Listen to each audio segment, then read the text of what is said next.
All right, welcome everybody back to another episode of the Big Doug and Carmi Show, your one-stop shop for all things Commanders. It's an Inside the Command Center Friday. We'll get you as close to the action as we can to do that from the Believe in Commanders Network. And former Redskins wide receiver Anthony Armstrong is our guest today. Double A, what's happening, man? What's going on, fellas? Good to join you. Good to sit down with you right on time, too. There you go. Like I we love it when a planned that. plan comes together. That's right. Anthony, listen, it's been a historic run for Jayden so far. What has it been about Jayden that maybe there are a lot of things we knew about Jayden before the season started? What's something that you didn't realize about Jayden now that we've seen him for a while? Man, I, shoot, honestly, I don't know. I guess the toughness. That'd be the one thing that I guess that, it was there, but everybody was questioning. He's like, he's slight of build. And when he hurt his ribs, didn't know where his season was going to go, right? Is this going to be a point where he has a dive bomb down, spirals out of control, or is it something where he bounces back and thrives? And it's been the latter, thanks to the young lady. You agree with me on that one. That's great. She agrees Jaden, yeah, 100%. that Jaden has been balling. His toughness has surprised me. I won't say it surprised me because it makes it sound like I feel like he wasn't tough coming in, but I think that it's been on display. His ability to take the game into his own hands, run when he needs to, make people miss, take contact. Like that's been impressive. So I'm impressed with his toughness, and it's definitely something that people can get behind. You can tell the players get behind it because he's a dog, and he's putting it on display every single week. Hmm. Yeah, it's interesting you say that because I think before the season started, maybe around draft time, all we did was see the video of Jayden taking, the Wile E. Coyote hits and everybody saying, how it worked. But to your point, Anthony, we haven't seen any of that here in the NFL. I mean, he's done a good job of not taking everybody's going to get hit, but he is not taking those big Wile E. Coyote knockout punches, if you will. Georgie was sliding a little bit this last week, which makes me happy every time. I love that 100%. He's definitely grown in that regard. Anthony, let me throw a question at you, man. So James had a great year altogether. Was this Eagles game, how big of a win was it for Washington and for Jayden Daniels in general, right? Was this his coming of age game? You're going against a division opponent, knocking out the number one ranked defense. You're scoring a game-winning touchdown with 10 seconds left, looking very cool under pressure. Was this the coming of age moment for Jayden Daniels? Has he arrived or he's been arrived, in your opinion? No, he been here. He's been Okay. here, He's right? been here. Okay. It's just one of those things where like the book keeps getting better, right? Yeah. You're like, is this the climax? And I mean, hey, frankly, hey, let's be real. This organization has kind of left you in that place where you're like, okay, the quote unquote, the letdown's coming. Like, no, Yeah. I'm 100%. firmly in the stance of saying, if we have the ball in our hands, if Jaden has the ball in his hands with time left on the clock, there's a chance. Period. And I feel confident in that. And he's been the key catalyst to it. So him operating on Sunday, I just think that it adds to the story. Hmm. It's a much needed part that needed to happen. He needed to have a premier win like that. All the turnovers, and even though the turnovers really weren't his fault, I mean, Hmm. sure he threw two picks, but he still brought the team back. 2 minutes left, and number one defense. We know the storyline. He Hmm. needed that moment because this movie's gonna be great whenever it comes out in a couple of years. I agree. Yes, that's true. You can tell that the players really gravitate towards him and appreciate what he is as a person and a quarterback. Anthony, did you have a favorite quarterback that you played with? Man, I'm gonna tell you, I liked everybody I worked with. Donovan and Rex were the main two. And see, Donovan, when I was there, it was like playing with an idol. You know what I mean? You're like, oh my God, Right. that's Donovan McNabb. Um, and then Rex, same vibes because I was coming from D2. These guys were, big time college Hmm. football and NFL Hmm. quarterbacks. Hmm. And the one thing I loved about Rex was the fact that he was going to give you a chance. And that's that gunslinger mentality. We're like, oh, he's a gunslinger. He's too reckless with the ball. He trusts his guys to make a play, and that's what I loved about him. Because I knew, like that game against Seattle 2011. I think I Hmm. played like 7 snaps on offense, but they called that play, and when he called it, he looked up at me in the huddle, and I was like, I already know. I already know what's going down. So it's like, if Rex is in there, he throwing me the rock. So Yeah, I love both of them, but Rex is firing me that pig. Hell, Donovan threw me the touchdown against Green Bay, so both of them work well because they can put the ball far enough down there for me to go get it. Like I say, I was thinking when I watched that golf through that touchdown pass to Jamison Williams the other day, and it made me think about you for a little bit. There are only a couple folks running under 4.3s. You were a 4.2 guy, right? 4.2 1/2. I mean, Yeah, it try I'm trying was trying to explain to someone the other day exactly how fast that's getting down the field. It's scooting. man, Scootin would be a perfect personification of what that is. I mean, you don't think much about it, but then I remember seeing it on tape one time. Danny Smith used to do kickoffs, and back when you used to have the running approach, I would take about 10, 12 yards a time, but I would time it up enough. Excuse me, I would time it up enough that I would be on almost full speed when I would hit that line. He would time the flying 40. I had like a 3.99 one time. I broke the record. I got down there. I don't know if I tackled it. I don't know if I tackled anybody, but damn it, I got You down ran there right fast. by him. It's perfect. 100%. Anthony, I'm curious, man. I want to get inside the mind of a wide receiver. How does that feel when the quarterback draws your play? But the ball's going to come to you. You're in the huddle. You kind of get pumped up a little bit. How you feel about that? What goes through your Oh, mind? you feel great because if you've been in the playbook and you know it's your play, Yeah, then you get juiced up. And then when you line up and you see the coverage happen, yeah. oh, then Like it's over. you like yes sir.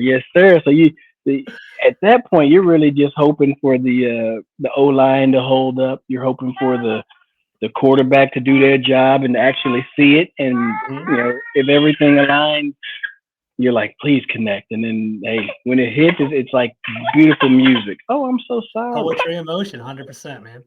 Let me follow up with another wide receiver question, if you don't mind, man. So, Terry McLaurin, 12 touchdowns this year, breaking out this year, looking good, man. His career year altogether. What makes Terry so special, man? In your opinion, I love the pizza, by the way. So, what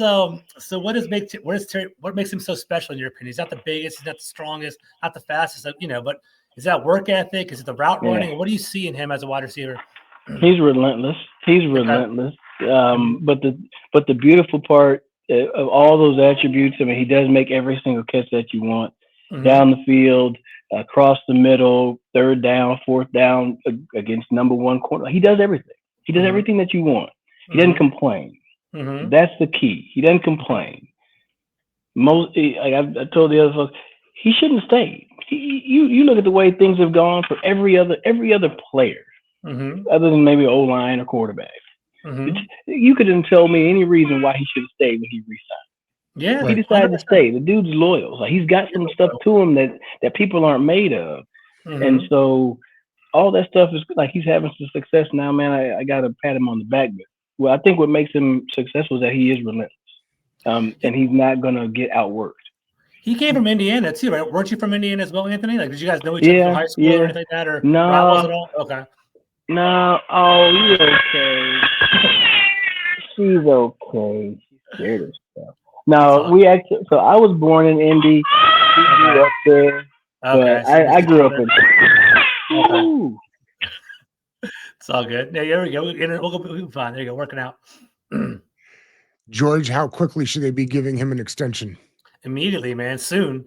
Merry Christmas, Happy New Year. Give him a gift right now, man. Get him signed up and get him back on the team. Anthony nailed it, man. He's been relentless. He's been on our team for years. A wide receiver is a dependent position, and you're relying on other people. When not having a rotating quarterbacks is discouraging, but he wanted to do it here. He's being rewarded for it. And I think that's why the fan base loves him so much, right? Because he's been through it all. He's been through the hard times, and now he's reaping the rewards, and we're all doing it together. We're proud of him. So he's one of us, which we all love. Basically, I mean, when you have somebody that's doing it like that, you can get behind him, Mm-hmm. and he's due the success that's come to him. He could have easily made an excuse for the O line, quarterback, and coaches, play calling, whatever. Mm-hmm. And he didn't. And he didn't. So I'm all for Terry McLaurin. The only knock, and I'm curious to hear your thoughts on this, Anthony, about Terry is the fact that he's a bit of a body catcher. Uh, is that nitpicking? Do you not see it that way? A lot of people talk about him catching with the body and not with the hands. Usually, the premier I wide receivers are hand catchers. IDGAF. I can figure that You out. get Okay, what I I'm got you. saying? It's like, I ooh, don't care because the Okay. thing is he comes down with the football. You know what I Mhm, mean? He comes down mhm. with the football. I saw Justin Jefferson catch that little twirling, spinning touchdown. That was kind of on the body, mhm, Mhm, right? Sometimes that's the best thing to do is to get as much of your body around the football. I mean, if you're gonna mhm. nitpick somebody about that, like a catch is a catch. They don't keep stats of saying body catches and hands catches in this game. True. There's a, there is a thing of like if the ball is thrown and you wait for it to get to the body and mhm, then you get the pass broken up because of that, Yeah. that's a Mhm, problem. But if mhm, you're aggressive to the football and then I catch it with the body, that's perfectly fine because this is a big old net that's around the ball and you can secure it rather mhm, than trying to run at it. I mean, if the ball is low, you put your pinkies together. And mhm. if somebody's throwing the ball, matter of fact, Donovan McNabb throws the ball very hard. It would tail down to the right, and it would always have a little bit of a flutter to it. I caught a lot of those passes with my body simply Mhm, because it was moving and it was hard to track that thing. So whereas everybody wants to be like, oh, he catches it with the body, you track those stats. You track mm, those stats and tell me every single receiver who catches it with hands or with body and just tell me if it really matters because it doesn't. mhm, All right, the mm. he's had success making catches with the hands with his body. I ain't worried about that. Mm. If I had to nitpick him, my one nitpick is just that he's not one of those short area route, like give him a quick screen and he's gonna house it type of guys. That's Mhm. not him, and that's perfectly fine. That's perfectly fine. It hasn't been his game, his whole career. So, but other than that, I mean, get that body catch stuff out of here. you mentioned balls being thrown too hard, made me think of Michael Vick, which made me think about him and Brett Deshaun Favre. Jackson both getting coaching jobs. Is Anthony Armstrong going to be head coaching anytime soon? Man, you know what? I think right now my next head coaching experience will be coaching my kids' basketball team. I might go There that you go. JJ Redick route. You know what I Okay. mean? So if we work our way up this basketball range, I might be coaching the Wizards or the Mavs. I don't There you go. I love it. know. But yeah, We need I it. kind of We need that. questioned. I was kind of questioned. I was like, I don't know. I wonder. I don't know. I feel like a good coach can coach any sport, and Mhm, it's not to discredit like coaches who've been successful, but like you think some of the best coaches in any sport weren't necessarily the best player on the mm. teams. Yeah, You know, when absolutely. they Yeah. played, they did a great Mhm, job of motivating players and getting people going in the right direction. So, I mean, if you can do that, I mean, you get good skilled people to coach everything else. But I don't know. I don't know. Let's see if my phone get to ringing though. Yeah, let me follow up one more question on my wide receivers. So we actually had Jay Gruden on here about a week or two ago, and I asked him what wide receiver complements Terry McLaurin the best. He said slot wide receiver. That's what he would improve on in the draft moving forward. What do you think in your perspective? Like, is a big body wide receiver? Like, is there any particular wide receiver that can help out Terry McLaurin, or just get the best player available in the draft next year? What are your thoughts? Man, draft wise, I have to do some more digging because there's Mhm. just so many options. Yeah, The young fella out of Arizona, yeah, he's an McMillan. intriguing Yeah, project. yeah, He's yeah. an intriguing prospect, I should say. 6'5". But if you're looking free agency, here's the Yeah. thing. Here's what I consider is who's gonna make the impact now, Mm-hmm. right? Because if you Mm-hmm. come out of the draft, that person has to earn that respect, Mm-hmm. right? Yeah, You're gonna have yeah. to beat us. You're gonna have to beat us a few times before we really say, okay, now this is real. Mm-hmm. Um, Now, if you go and you go free agency and you go, let's say T Higgins, right? Mm-hmm. That's a name that I like because he's going to warrant enough attention day one. Mm-hmm. Because you're gonna line up and say 17, or do we want to go against T? Mm-hmm. Let's try this matchup. Let's Mm-hmm. cover Terry. Then T Mm-hmm. Higgins starts to Terry. Yep. Now you're like, okay, we got to roll back this way. Now Terry's open, Mm-hmm. another big thing is that Terry doesn't complain, Mm-hmm. and T Higgins is coming from a relationship with With Jamar Chase. Jamar Chase, so they Mm-hmm. both understand like I'm How not to really work off gonna each other. complain. You Mm-hmm. eat, I'm gonna eat. Now that takes the safeties away. You might get better action in the run game. The issue about going with I don't have a problem with improving the slot because you have Jamison Crowder who's aging, and then you Mm-hmm. have Luke McCaffrey who's brand new. Huge Mm-hmm. gap in between there. Um, Another one I would say you did say to help Terry. Or Yeah. offense in general, Jayden Daniels. Yeah. Yeah. I mean, I think you got to start to question running back too. That's something that has to go back into conversation as well. Yeah, that was going to be my next question. Actually, was take out a couple of explosives from the last couple games, and the running backs are averaging like 3 yards a carry, something terrible. It's odd with Jayden back there. You think it would make the run game so much easier. What have you seen, Anthony, that has kind of limited the run game? Is it just a talent thing? It seems like eventually they're just, I don't know, they're not being as effective. And I really haven't gotten to look at the super detailed at the tape. If you try to, teams can figure out how to slow down the read option. They can force you to hand it off, right? They can commit, like here we talk about receivers. You can commit an additional defender to get into that box to, stop Jayden from running it or quickly, account for him. But if you have a play action option, maybe it's another receiver that you like. Noah Brown was great on those glance routes, all over the middle. Right now, you're kind of lacking that physical presence, so you don't have that counterpunch in the passing attack that opens up a couple of more lanes in the running game. So I feel like it could be a scheme thing right now. It's this late in the season. I'm not going to really go. This is the same guys that we've been seeing all year. Right. If it was talent week one, if it's talent now, it was talent then. They've had success before, but plus you also were going against Philly.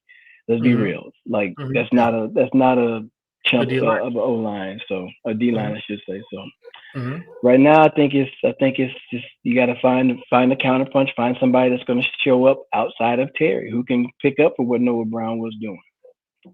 They use so many hand signals with that kind of speed offense they're doing. Easier or more difficult on the receiver to be basically always just using those hand signals? And you just got to know your stuff. I came from when it was with Shanahan. It was in a playbook. It was long. It was wordy, but every word meant something. When I got not traded, but when I got cut and then picked up back in Miami, they went no huddle hand signal, and I'm like, dude, I'm going from listening to West Right Tight, this, Z over Gator, this, to now you're doing a hand signal and you're, and I got to read this across the field and no huddle. So my transition to it wasn't that easy.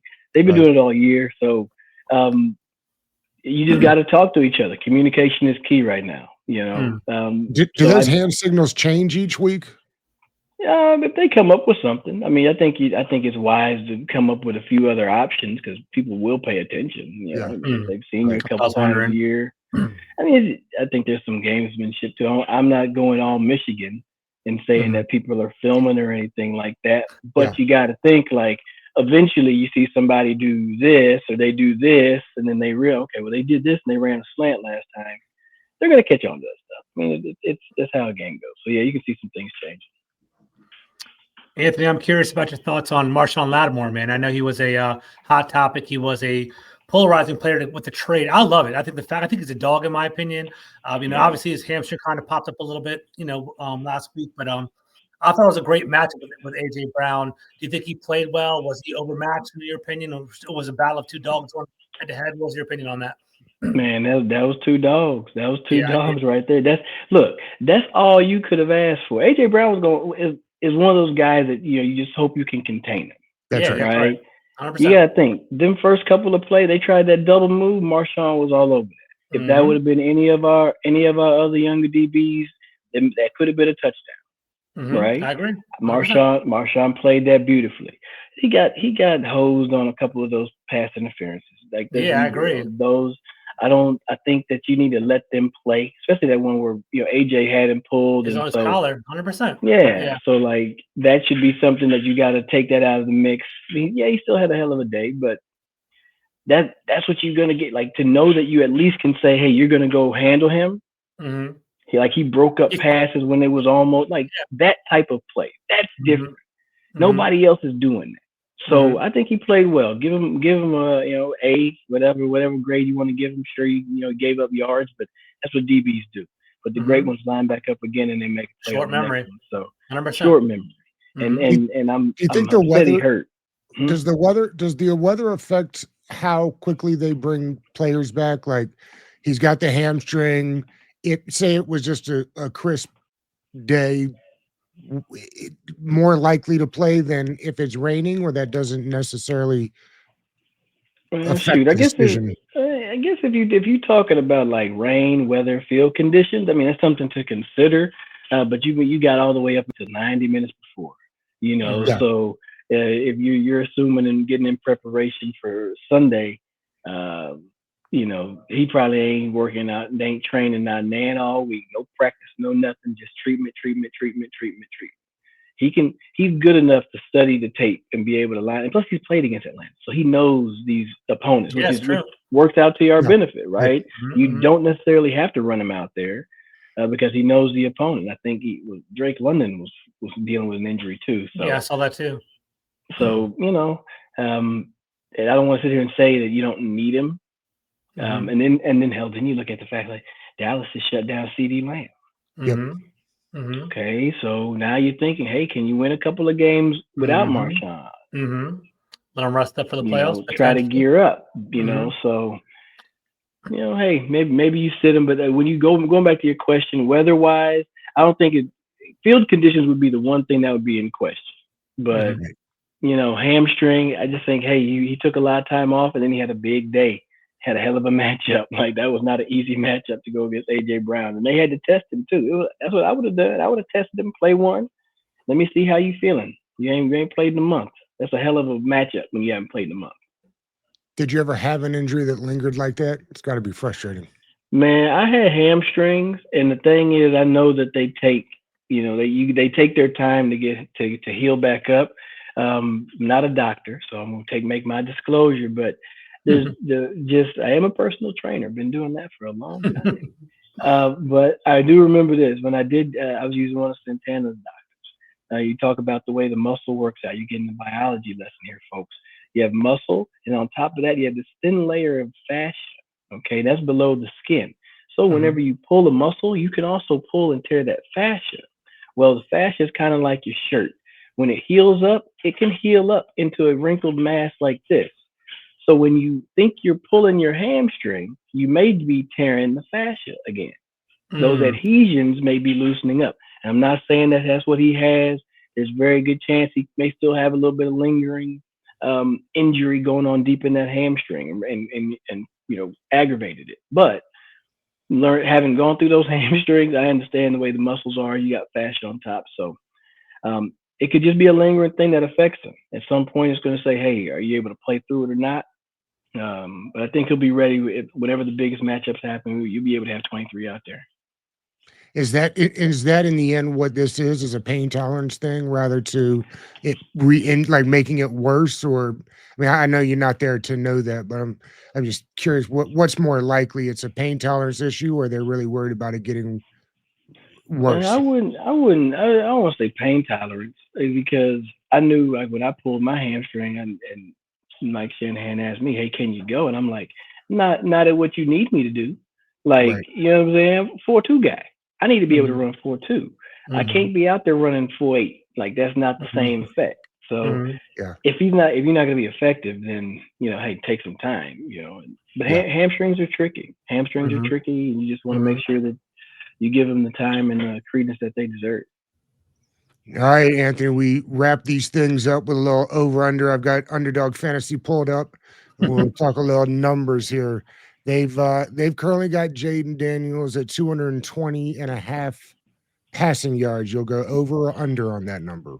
What's the weather on Sunday? Is it raining? I think they're calling for rain. Yeah, rain throughout the day, 62 degrees. That ought to be great for you, George. Yeah, exactly. I would say the under just based on the weather. I'm going under too. I'll take that. I think they want to run the ball. I think Brian Robinson's going to be angry after he fumbled twice last game. So they start running the ball a bit more. We'll see how that goes. They've got a pretty good defensive line there too in Atlanta. Let's see the number here for Brian Robinson Jr. 63.5 rushing yards. Mm. And each week, George, we say that seems low. Pound the over on these things, right? In the last couple of weeks, it's been under. I agree. Well, but what did he do last year? I mean, I don't have those pulled up, but I know last year he was running pretty physical. I think he like caught a screen and ran somebody over. So That's true. I mean, he may very well have a hot start. And like I said, if weather is a problem, I'll take the over. Give me that. If Jayden's gonna have the under, he better That's have the true. over. That's no true. say doubt that. about that. 100%. Let's say They- that. They've got the rushing attempts at 15.5 for Brian Robinson. Give me the over. I need it to be like 21. Yeah, okay. Let's see here. 57.5 receiving yards for Drake London. I'll take the over, but I'll take the over. Sure. When they had the guy that covers the athletic for the Falcons on the radio with B. Mitch earlier today, or maybe it was yesterday, I forget now, but he was saying Bijan Robinson, more a guy that's guaranteed to pick you up 5 than he is. He's not Saquon Barkley, I guess is what he was trying to say. He doesn't pick them up in like big bunches like that. The over-under is still 82.5 for Bijan Robinson. Is that rushing yards or total offense? The total offense for Bijan is 107.5. Let me look this up real quick. I want to see what he typically does. But go ahead, Anthony. I find that I feel like those are too high. Now his last under on the rushing yards. The rushing yards have gone 94 against the Giants, 125 against Las Vegas, 92 against Minnesota, and 102 against the Chargers, and then 35 against Denver. So he's actually been toting the rock a little bit. He's a good runner. It's actually the receiving yards that have surprised me. 9, 10, 9, 38, 28. Those were full game receiving numbers. It feels like that number is supposed to be better. Okay, but 2 receptions, 1 reception, 2 receptions, 6 receptions, 4 receptions. Sound like they changed. They got rid of all that cute stuff and said, "We just gonna hand you the pill." That is what it appears to be.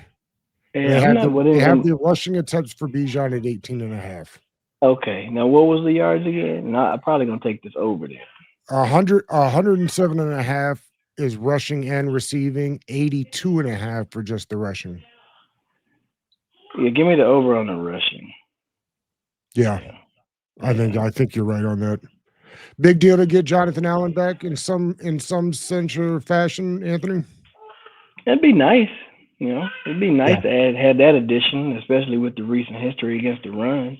You know what I mean? Like, Even if he can just give you like 8 all-pro snaps, right? Yeah, just give me something that at least now he's working in a rotation because I don't want them to sit 2 guys down just to bring him back. Yeah, because Sean Bates played pretty good. Yeah, I understand. You're coming back to be in a rotation of this thing, right? I need to be able to spell a couple of people, and hold it down in these running situations. So it'd be nice to have him back in the fold. George, we found these Terry reception markers vary each week. They're usually always about the same, but the actual number after game time isn't. Again, 4.5 receptions for Terry is the over-under this week. Absolutely going over for that. I think they're intentionally incorporating him more. Like we heard about at the beginning of the year, I think he was always on the left-hand side of the field. That was a knockup with Cliff Kingsbury, but now they're moving him around and they're intentionally throwing him the ball. He's one to get one on the first drive of this series, and I think I'll go over on that. He's having a great year, man. I'm really impressed. He is. You mentioned it earlier. It's only Jamar Chase with more touchdowns than Terry this year. It's been incredible. Anthony, that's a product of having a better quarterback, or just all fit sometime at the receiver spot. Man, I think right now it's a better quarterback.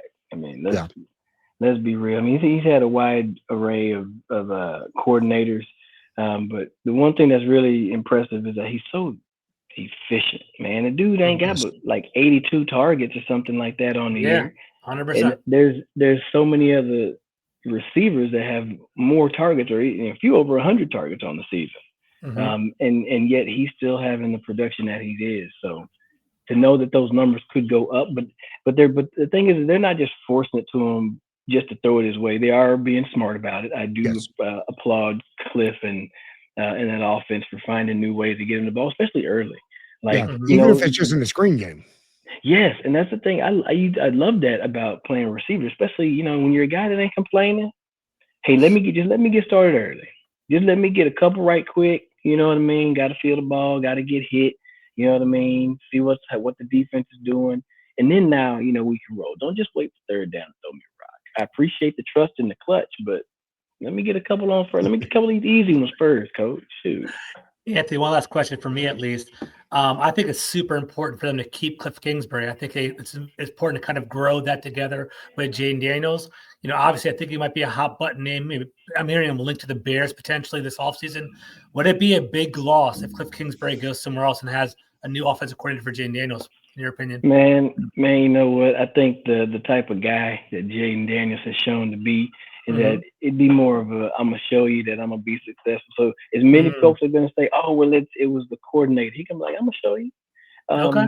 Give me the next guy. So whereas, wish Cliff success if he leaves, and definitely would love to have him stay.